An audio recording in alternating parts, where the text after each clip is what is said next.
Hey, I'm back. So I took a hiatus for about a week and a bit because I wanted to take some time away from these videos in order to contemplate where I'm going with them, what I'm doing with them, and refocus. Because I found before the hiatus that I was just starting to get, I guess, paralyzed, anxious about the need, the impetus towards escalating quality. And so that was stopping me from actually doing anything. The script about the addiction I had been working on for like almost a month and just not recording it, not releasing it. And I'd made a couple of false starts in terms of actually even doing the thing in the first place. So I wanted to take a moment and kind of do some self-analysis, self-psychoanalysis, figure out what it is that's causing this paralysis and try and solve it. So part of the other issue that I discovered through this process is that I need to do these daily. I actually need to continue to operate on a daily basis. Otherwise, I do grind to a halt very easily. Because this was supposed to be a hiatus till the end of the week and start on Monday, and here it is Thursday or Friday, depending on when I actually release this video. That is, yeah, so I need to do this daily. So expect basically like a 2 to 3 to 5 minute video daily about just a hot take about something. Then I'm going to aim for 1 or 2 high quality talks, at least once or twice a week about some topic. One may be bigger than the other, and one might just be a free floating analysis. So that's what I'm going to aim for, and hopefully it does work. I know that like we don't all have time to watch every video that rolls up on YouTube, even if you enjoy the channel, but feel free to skip videos because they're not all as important, and do indeed sometimes I do repeat myself. Capitalism bad, it's a fairly common refrain of mine. But, if you catch some, if you don't catch some, that's perfectly fine. So don't feel guilty about not watching every video, just as I shouldn't feel guilty about not having the same quality in every video. That's going to take a lot of pressure off of me, and, hopefully it'll work going forward. The other thing I wanted to do with this video is take you behind the camera, kind of show you a bit of my world, and give you a view into how the sausage is made, so to speak. So, yeah, here we go. So this is my apartment. You're seeing it in the state in which it is, and let it not be believed that I am a functional adult, because I am not. My apartment is a bit of a mess. So this is what I see when I'm making a video. This is my desk and my various control centers and whatnot. And so I've got a 2-monitor setup, got one down here for editing timelines and another up here for actual preview. There's the camera I've been using for most of this time, and I've got various lighting. I'll get into the technical details about the lighting and the sound and all that sort of stuff later on, but I just want to give you a little tour of my apartment nonetheless. I live in a small southwestern Ontario city, and I live in a 3-story walk-up, and I'll get to that as well later. And in this 3-story walk-up, there are many cats. That's one of my neighbor's cats from downstairs. That's Felix. This is my cat Slander. He's the clever black one. And then over here is Libel, who is Slander's brother/nephew. He's also a very good kitty. He's not right, you're a good kitty. And then somewhere around here there is the kitten from across the hall, whose name is Harlow. Surely he'll come barging in any moment. So this is my living room. You can tell that it's mostly inhabited by cats. There's cat toys absolutely everywhere. These are all my paintings. I have done drip painting in the style of like Jackson Pollock, and some of this pouring painting. I like plants, obviously. That's some paintings of my ex-girlfriend, Erica. Yes, my name is Eric, and I dated a girl named Erica for a few years. Yes, it was hilarious and confusing all the time. I am a musician, multi-instrumentalist, primary instrument being the piano and the clarinet, which you can see down here. And I also have a collection of brass instruments. I'm really quite liking the cornet, and I would really like to get a flugelhorn at some point. It's a borrowed flute, which I'm not very good at. And I own 3 guitars, 12-string acoustic guitar and an electric guitar. And I can't really play the guitar. I don't really know how to play the guitar. And also my left hand has some sort of nerve damage, which causes my pinky finger to be kind of useless. So I don't think I'll ever be a real great guitarist. So anyway, moving right along, there's my bicycle. I'm an avid cyclist. And here's my kitchen with a pile of undone dishes. I finally cleaned the floor the other day, so I was very proud of myself that way. Bathroom, which you really don't need to see, and my bedroom with a pile of dirty clothes surrounding the laundry baskets with clean clothes. So let it not be said that I am a functional adult, because I definitely am not. I'm just barely holding things together most of the time, so that's the state in which I live. So, how do I make these videos? Well, obviously when you're making videos for YouTube, there's a couple of main components that you're obviously going to need. One being a camera, another being lighting, and a third being a microphone. And then of course the computer to be able to edit the videos and produce them and all that good stuff.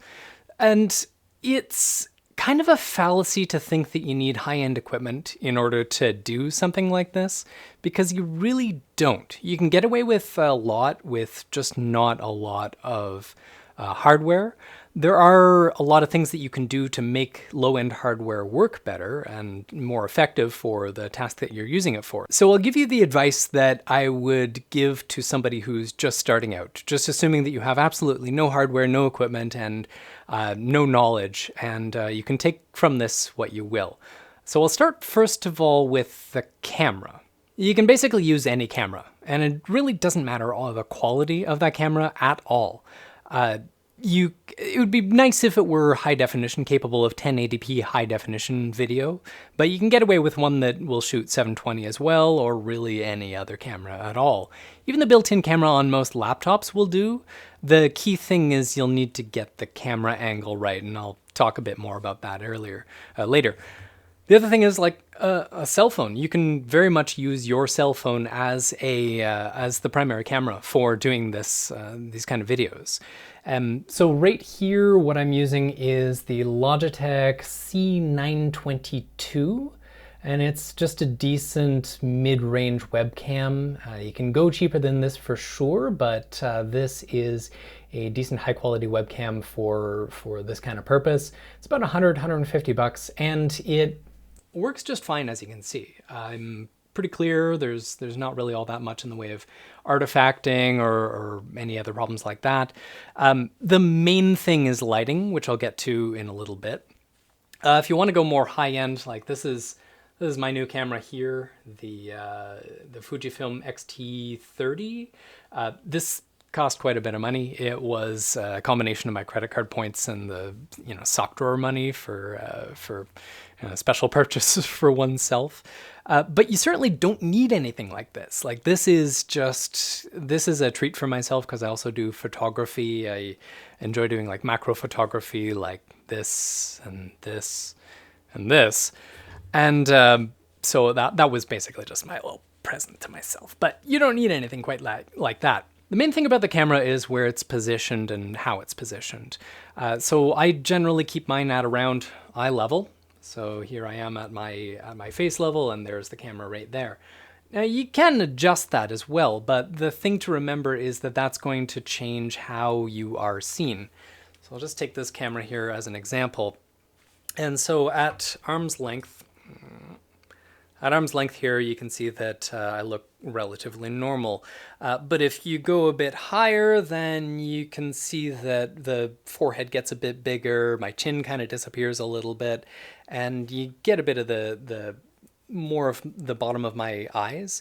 Because really the eyes are what you are aiming for, so just kind of keep that in mind. Versus as I go a bit lower, you can see that my face gets a little bit weirder, and like if you have some baggage down here, that's going to become more apparent as you get lower down, so keep that in mind as well.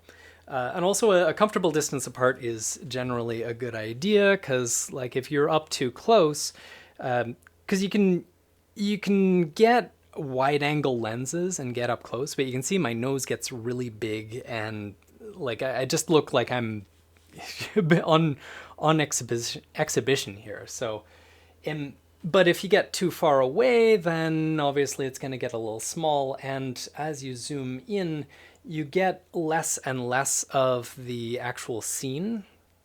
So as I zoom all the way in here, you can see that it's just my face. And no matter how far away I get from the camera, it's basically just going to be my face. So having a nice middle ground in terms of your zoom level is important. And so I like to frame it so that it's, you get the whiteboard there and all that stuff. Using the rule of thirds also helps to give a decent aesthetic. You can see that I'm at the third of the screen here. Some people do their videos right up straight ahead. That's perfectly fine too. You can absolutely do that. But I like to be a little off center, and also my webcam is a little bit off center from my computer. And so that just allows me to, I have poor ocular control. My eyes kind of dodge all over the place. So having it off to the side here allows me to be able to kind of look at my computer. And as you can see, I have a monitor for what I'm seeing on the screen here so that I can see what it is that I look like and make adjustments thereby. As to the recording itself, I'll get into how to do the technical details of that later, but the important thing I want to draw your attention to is the camera settings, which I have open here. So as you can see here, I've got the webcam properties up in the upper right-hand corner here, and so you can change the different settings on the camera, from the zoom to the focus or whatever. I tend to leave autofocus off on this camera because sometimes it gets a little confused and starts focusing on things that are far in the distance behind me. But the main thing is the exposure. So I've got auto exposure turned off because also sometimes when I turn that on, it tends to get a little confused. But the key thing here is to make sure that the exposure is low enough that you get full view, because you can see that it's a lengthy exposure length, and I'm not getting the full 60 frames or 30 frames per second. But if I set it on -5 on this particular camera, you can see that the motion is relatively clear and there's not a problem. If your room is particularly bright, you can go lower than that, but basically just set it at the minimum necessary to get full motion video. And there is also like low light compensation for some cameras, which you can experiment with as well. On the main screen though, there's also the gain. So even if your exposure is quite low, you can change the gain so that it will get brighter or darker depending on your room. Now, of course, the higher the gain, the more noisy your image is going to be. So I'll just adjust the exposure here down. So you can see that there's these lines coming up my face and it's all just kind of grainy. So what you're aiming for is an exposure and a lighting that's going to allow you to set the gain appropriately so that you've got a decent color, but also not too much noise. There's also like backlight compensation on this camera, but that's not really relevant to my situation. White balance is the other thing, and so I'll talk a bit more about the lighting in a minute, but suffice it to say, this makes a big difference in terms of how you actually look as a human being. So if I turn this white balance all the way down, you can see I kind of look a bit zombie-ish, versus if I turn it all the way up, I look like I'm kind of on fire, and that's not great either. So finding the right white balance is kind of key, and so make sure that your monitor that you're actually looking at has its white balance set correctly as well, and then you can just kind of fiddle with that. But the lighting is the thing that's the actual matter with white balance, so we'll get into that in just a second. And so you can basically just fiddle with these settings until you like the way that you look. And I'll get into the actual technical details of how to do the capturing later, but suffice it to say, just kind of fiddle with it until you enjoy the way that you're actually presenting yourself. But the most important part when it comes to the visual is actually the lighting, because you can use even a pretty crappy quality camera. As long as your lighting is good, you'll look good. Even if you had one of these, you're still going to look crappy if your lighting isn't right. So let's have a little talk about lighting then, shall we? I cannot count the number of videos on YouTube that look like this, with somebody standing in front of a camera, dark room, not enough lighting, and maybe the light of a screen in front of them to provide illumination. But you can see that I don't look very good. You can see these really sharp lines here where my skin folds under my eyebrows, and just it's just not very good. And also I have this like pale sickly color because the screen is putting out a lot of like bluish colored light, which is just not particularly flattering for people. So instead of that, let's just try turning on the room lighting as it exists. And as you can see here, the lighting with just the room lights is just not very good. I still got this pale, sickly glow. My hair's glowing a little bit because it's overhead lighting, but the camera has automatically white balanced it down to this like color. So let's not do that. Instead of this crappy lighting, we're going to use what's called 3-point lighting. And so you can see that the lighting is nice and filled in here. I look like a human being. You can see the background, and it's all quite aesthetically pleasing. Now, there's lots of different ways that you can do 3-point lighting, and I'm using a bit more like 5-point lighting, but you can make adjustments based on your own particular preferences. And this is basically just a trial and error process. You just want to try different things until you like what you get. Now, I'm using some relatively expensive bulbs that I've accumulated over the years. These are the Philips Hue bulbs, which they're controllable using an app on my phone. And so I've got like a bunch of different bulbs in this room. You can see all the bulbs here that are independently controllable in terms of their brightness and their color and all that sort of stuff. But you can very much get away without these expensive things. Basically, all you need is just the lights for a 3-point lighting. The 3 points that I'm talking about here are 1, the key light, and this is the light that's near your camera. It's basically hitting the main part of your face that faces the camera. And then a side light, the side light being used to fill in the shadows on the side of your face that doesn't hit the camera, and also it can be used for adding some color if you're into that kind of thing. And then the third point is the backlight, and so that fills in the background and also hits your hair in order to fill in your hair and maybe make it colorful in some way. The cheapest and easiest way to do this is basically just get a fairly bright bulb, whether it be just a standard light bulb or whether it be a flood bulb or a par bulb or something like that, and then just aim it at a diffuse piece of fabric. So either like a white sheet, or if you have white walls, or in this case, I'm going to use these blinds. So I'll show you what that looks like. So this is basically a cheap flood bulb, LED flood bulb. I think it costs like under 20 bucks. And I've just got it attached to your standard old lighting fixture. So if I turn that on, you can see it is bright.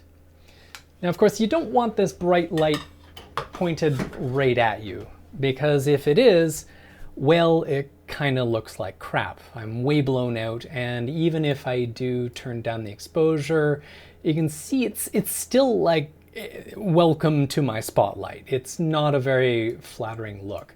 So instead of doing that, what we'll do is we'll turn it around. We're just gonna shoot it at the wall here, so at these blinds here. And so you can see that with it pointing at the blinds there, it's a little bit better. It's not ideal because it's not really hitting the right spot. So I'm gonna try maybe at the ceiling up there, and yeah, you can see that there's a bit more top light and it's a bit more diffuse. What I could also do is add like a white sheet back here and aim it at that. That's what I was doing in the first place before I got these fancy bulbs. And that can really help in terms of diffusing a light.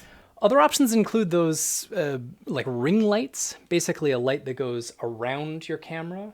And you can get those fairly inexpensively on the internet or your local photography shop or whatever. And basically these are just LED lights that are surrounding your camera.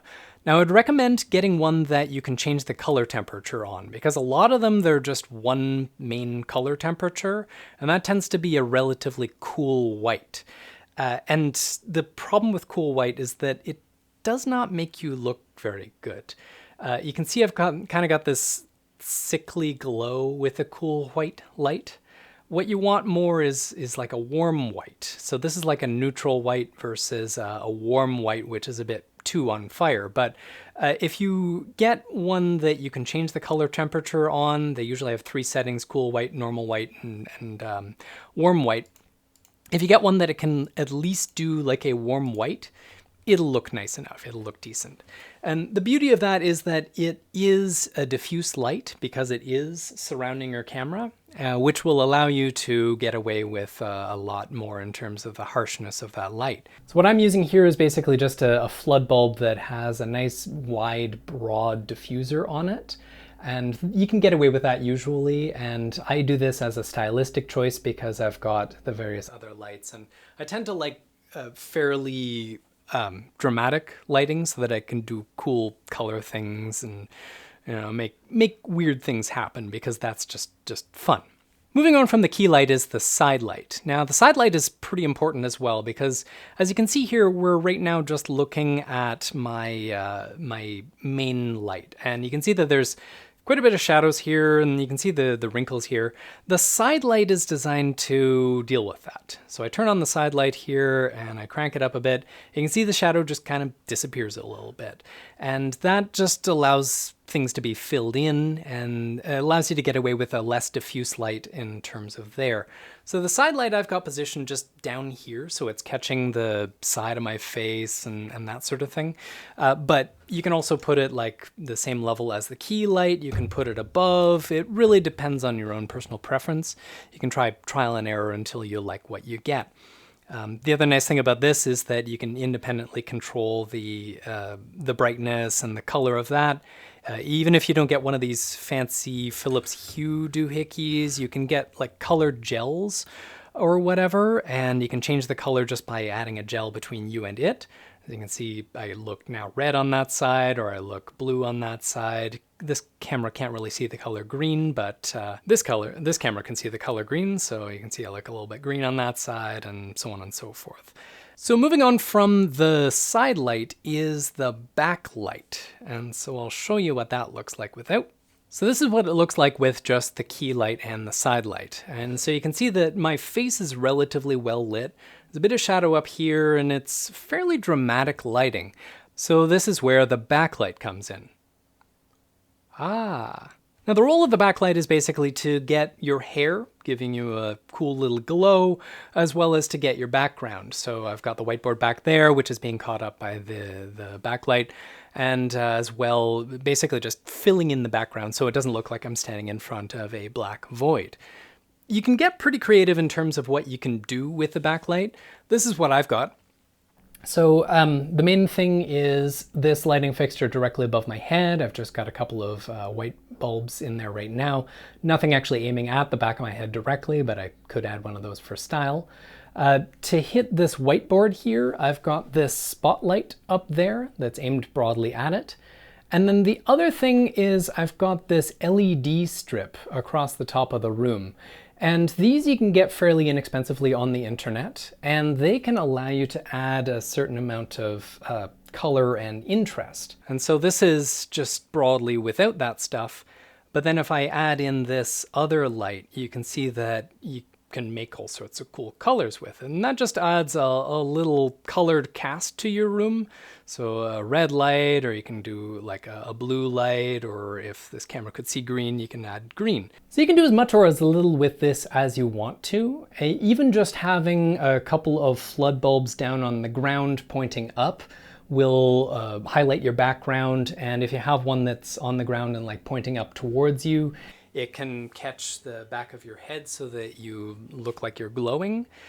This is basically an effects thing, so you can do as much or as little of this as possible, but I'd recommend having at least a little bit of backlight in order that you look like you're somewhere rather than nowhere. Now, of course, you can do more than just the 3-point lighting, and in fact I do.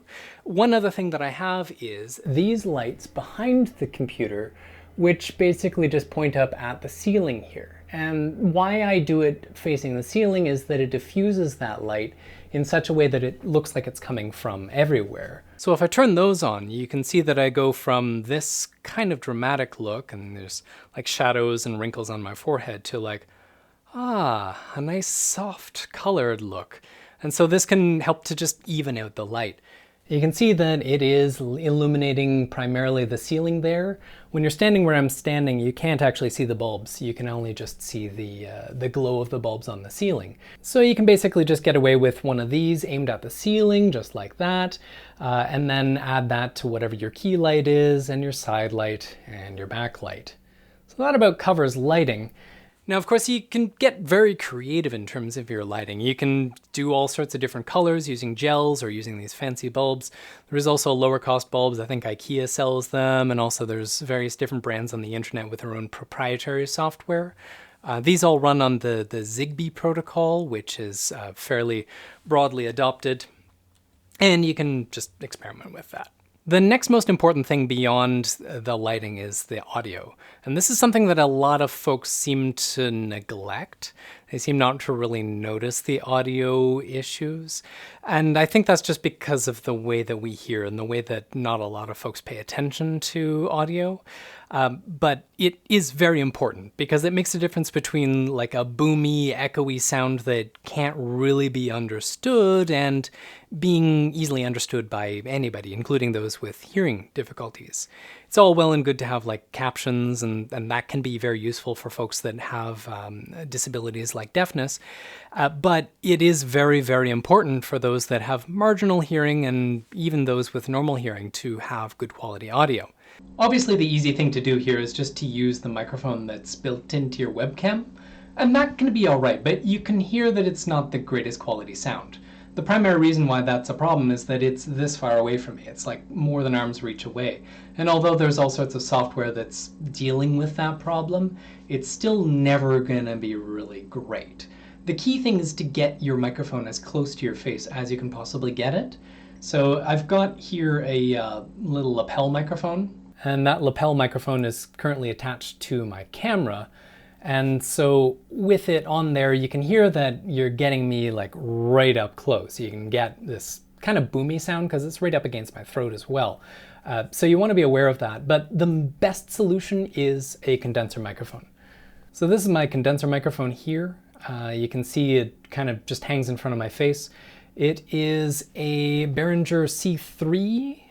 The quality of the microphone is itself good, but the build quality is less good. This is kind of broken and I have to be careful with it, but you can get a fairly inexpensive condenser microphone for not a lot of money.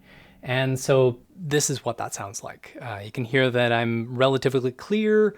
It's right up front. It's not catching a lot of the background noise. There's not a lot of bounce. There's not a lot of echo in the room. And so like this particular microphone set me back maybe $120 or something like that. You can get them that are less expensive than that.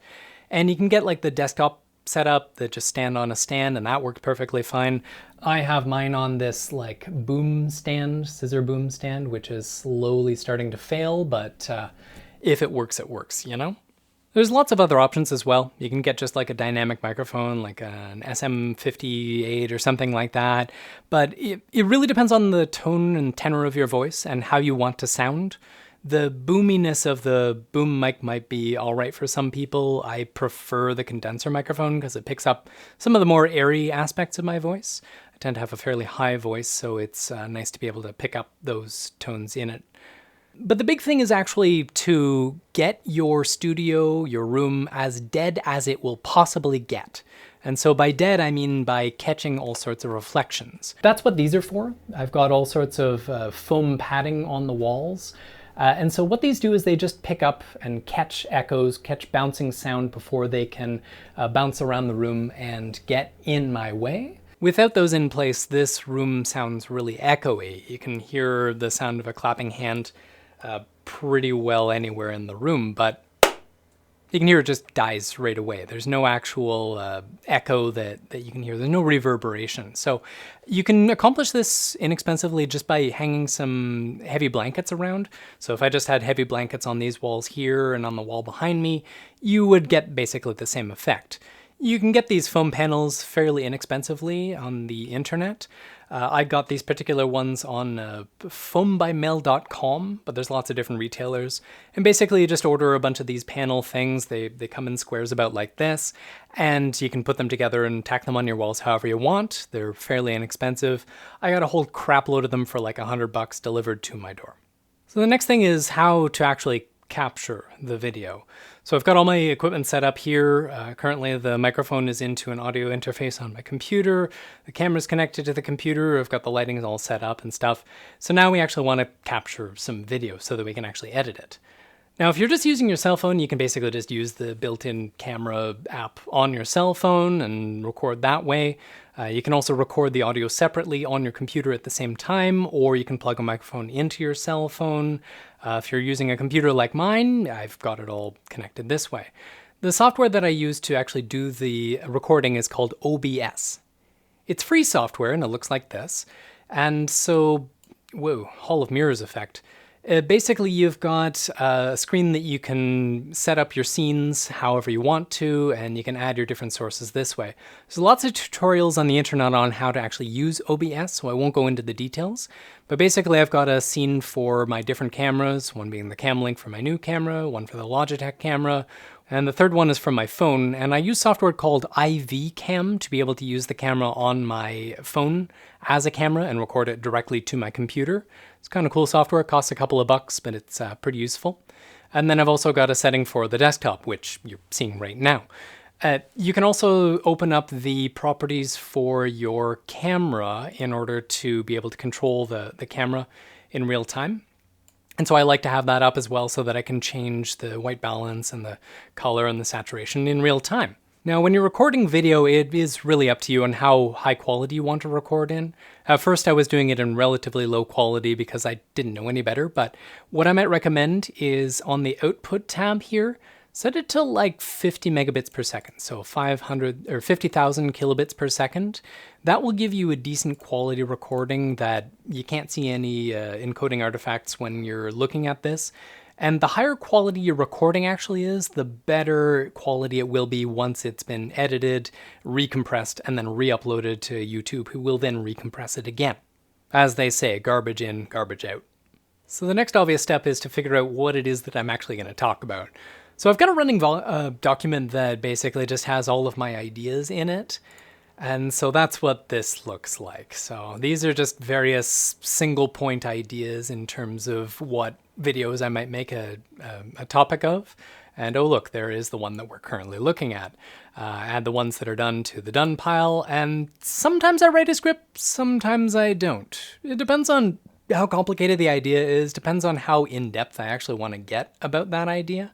So the derealization one, the no, you're not going crazy, the world is bonkers video, that's this script right here. But you can see that I mostly just write in a point form style if I am going to write a script. The reason for that being that most people aren't really great at reading in a dramatic fashion. Most folks just can't read a script verbatim, word for word, and actually be interesting while doing so. And I am among those people. Like, I don't feel like when I'm reading a script verbatim, I'm doing so with the same level of passion and relatability as I would if I'm just talking off the top of my head. But that being said, it can be useful to know, like, if there's something that you specifically want to say, something that a specific turn of phrase that you want to use, it's a good idea just to write that down, just so that you've got that front of mind so that you can, like, pick it up, catch it, and away you go. But most videos I do completely unscripted. I have, like, a broad understanding of what the topic is, and then I just kind of meander through that topic from one thing to the next. And if I forget to say something, I might go back and re-record it, or I might insert something later, which I'll talk about in a bit. But most of the time it is just off the top of my head.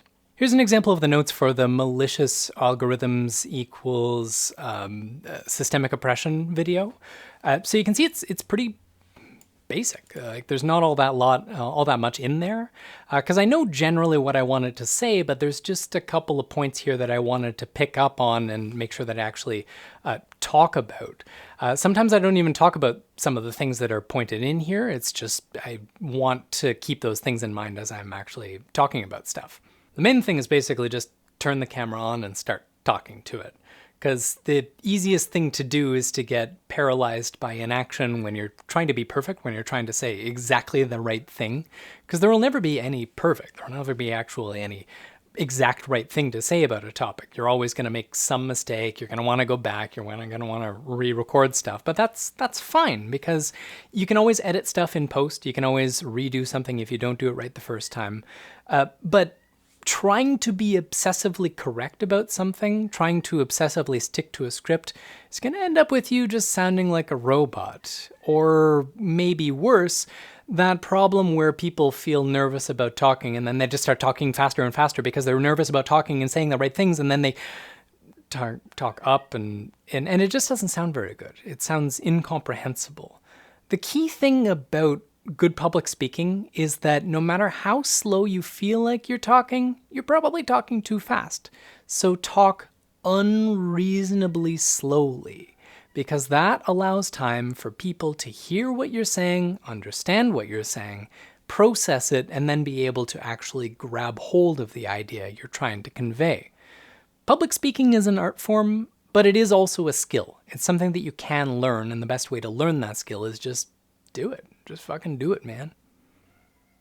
The cat really wants something, so I'm gonna go see what he wants. Okay, so you've got all your footage shot. You might go out and do some field recordings as well, using your cell phone or your camera or whatever else. Now you've got all these files and you need to edit them down, because although sometimes, every once in a while, I just shoot something and post it as an unedited video, you're gonna want to edit most of what you shoot, because sometimes there'll be lengthy pauses while you're trying to figure out what it is you're trying to say. Sometimes the cat will interrupt you and you get distracted from what you're doing. Sometimes, any number of different things happen. And also just for pacing, for making sure that people are able to stay engaged, stay interested in what you're saying. Because if you're umming and awing and going in circles, or maybe you get on a tangent and you forget where you're going, you're gonna want to cut those parts out. God, I'm so tired of noises. This is the software I use to edit my videos. It's called Shotcut, and it is a free product. It's something that you can just download from shotcut.com. Completely free, no obligation or anything like that, and it is quite adequate, especially for a free product. It's available for Linux and Mac and Windows, so really anybody can use this if you have a computer. And so it's fairly easy to use. There are some cumbersome aspects, and there's tutorials all over the internet, so I'm not going to get too much in detail in terms of that. But what I do is I create a new project file. So I just create a new file, and this is the one that I already created. And then I import all of my files. And so on the left, you can see there's folders for every single video I've made. And so I'll go into today's. And then on the right-hand side, there is all the videos that I've shot on my camera so far for this, which is quite a few. I'm going to just copy them from my camera card onto the folder. All right, and now with all the files collected in one place, these are the ones from my computer, and these are the ones from my other camera, and now we just import them one by one and sort them into the right place on the timeline here. And now that I've got it imported, you can see that I can play it just like space. Hey, I'm back. Right, so now all we need to do is just cut out the parts that we don't want to do. So there's a little bit of brief pause at the beginning there. If I just hit the S key, it'll split those files, and then I can just pick the one that I don't want, and I'm going to delete it. And so basically I just go through the entire video, and I just cut out all the pauses. I look for the pauses. I take a drink first. Watch through the video, and so then I'll cut out the pause of me. The other thing I wanted to do with this, drinking the water, and then see what we get at the end of that. And there we go. So this is what it looks like after I've fully edited this video. Now it is significantly more complicated looking than my average video, because it has multiple cameras and various different edits and clips and stuff like that. Most of mine look much more simple than this, much more like this. This is basically the video that was the one before the last video. And so you can see it's just a single track, and I've just cut out all the pauses and awkward stuff, and then just inserted the little video of the leaf blower dudes doing their leaf blowing thing. And so basically this is just all you really have to do, is just cut it out and make it the way you want it. And then you can just export it using whatever file format that you're after. And I would recommend using the YouTube one. My screen's a little bit sliced up here for the various reasons, but then you're pretty well done. All you got to do is just upload it to YouTube.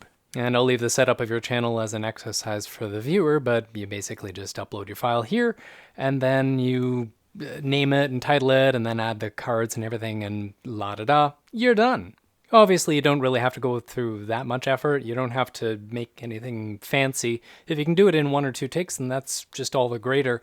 And the shortcut software is a bit more advanced than maybe even you need. There is software that comes, I think, with Macs, the iMovie software, or you can use, I think Windows has one that comes with Windows as well, or there's online stuff, or there's apps for your phone that you can also download that can probably do the task just as well. What I'm really saying is that you don't have to get fancy about it. You can really just be a guy on a camera and make something that's just like this. The main thing, though, is have something interesting to say, and, well, that's where the learning how to be interesting is an art. You may have noticed this whiteboard in the background here. It's been there for as long as I've been doing these videos, and for that matter, it's been there for like more than a year now. It's kind of cemented on there. It's supposed to be a whiteboard that I wipe off and write interesting ideas on, but that's kind of been stuck there for quite some time, and it's something that I want to change. I may end up wiping it off at some point soon, but it's effectively my thesis. It's my my master's thesis at university's master's program, and I'm on leave from said master's thesis, from said master's program, because I can't finish it at this point. I've lost too much of my mind. I can't focus. I can't get things done. And also, I think just because the thesis idea itself, the project idea itself, was too unclear for me to be able to operationalize it, to make it into something that can be written into a thesis format. So that's something that these videos are supposed to deal with. It's something that I've been working on through working out these various different topics. And the 2 major videos that I've made so far, the one being the None of This is Real video, and the other one being the Who Are You and Why video, those are basically a chapter of the thesis. That's one of the main topics. So that's a step in the right direction. That's something that I might be able to turn into an actual academically written essay at some point or another, and I may remake some of those topics into another video at some point in the later future. But let me just walk you through this. This is what's behind me. This is my thesis. It looks like a bit of a mess. It's kind of convoluted because that's how it is in my brain as well. Effectively, the long story short is that our entire socioeconomic structure has been consumed by capitalism. We've had our shared narrative about what it is to be in a human society undermined and hollowed out by the mechanisms, by the systems that run our economy.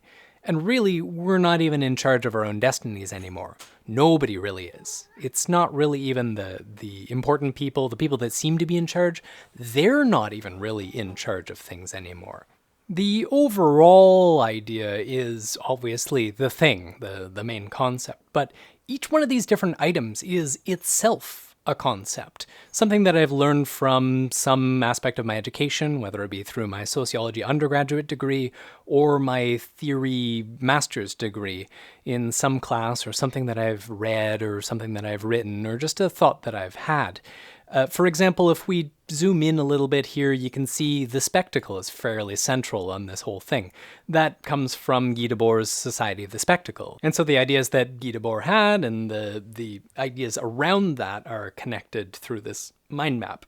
So related to that is the decoherence of reality. So that's a lot of what I talked about related to the none of this is real, because we're living in a world where meaning, shared meaning, is not universally held, which can be kind of a good thing, but also this can be weaponized, where if we're not thinking about the world on a basic level in the same way with everybody else, it's very difficult to cooperate. It's even difficult to communicate with one another if our shared reality doesn't really even make sense. But this also connects to lots of other things. Peter Coffin's idea of custom reality, I've read his book and I thought that was really interesting. So that's connected to algorithmic manipulation, and that's connected to the problem of utility monsters, which has this little paperclip guy here relating to the paperclip maximizer that I talked about on my, I think, 3rd video on this channel.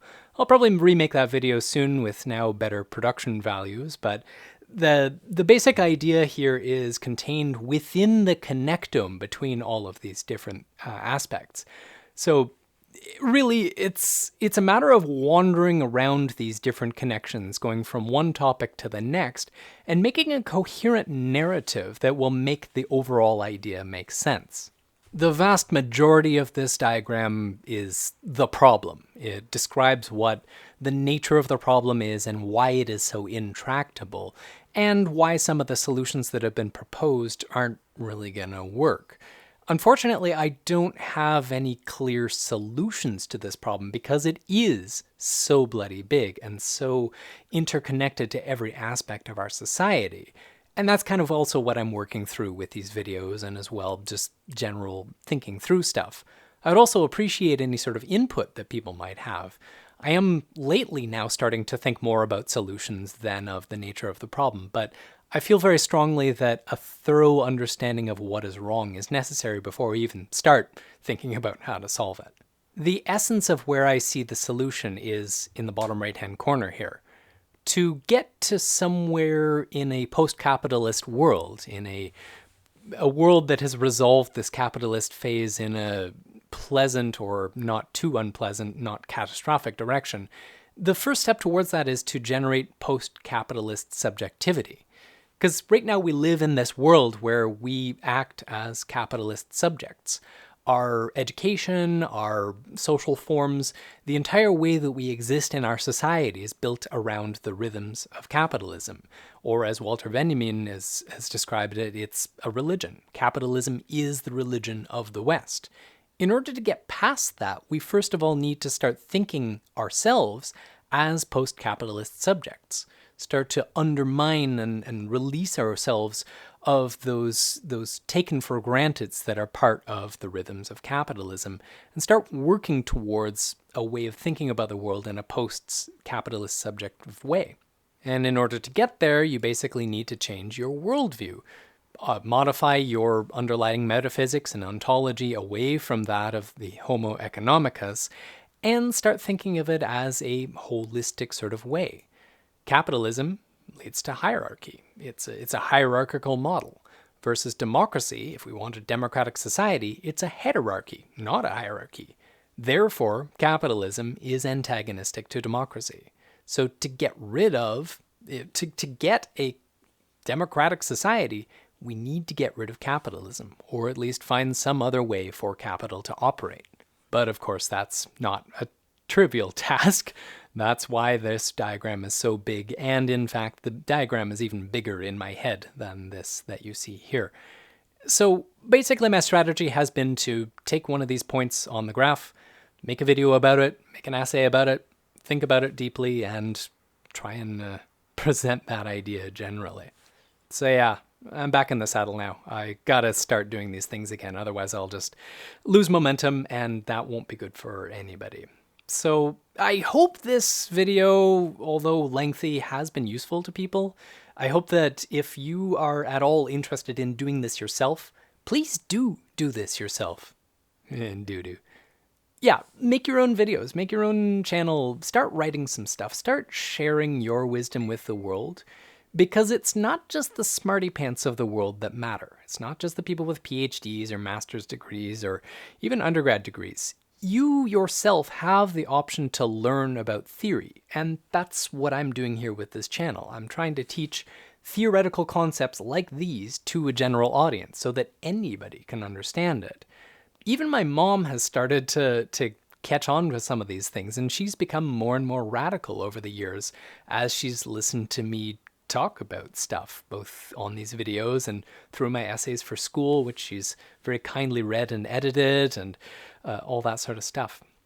These are the things that anyone can do. Everyone has the capacity to think this way, some more so than others.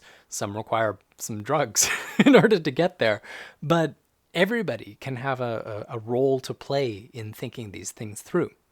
So anyway, I make videos daily. I do indeed make videos daily, with some exceptions. So if you enjoy this content or any other content, do those algorithmic things, and I would really appreciate you helping me share this content because my audience is relatively small and I've been having difficulties expanding it beyond the 500 people mark, and I think this could have broad interest. The featured videos playlist on this channel is full of videos that might be accessible to the average person. Might be something you might want to post on your Facebook or something like that and just see what people have to say about stuff. Start some conversations, get dialogue going, and start working our way towards a more democratic way of organizing our world. So thanks for watching. I will see you tomorrow.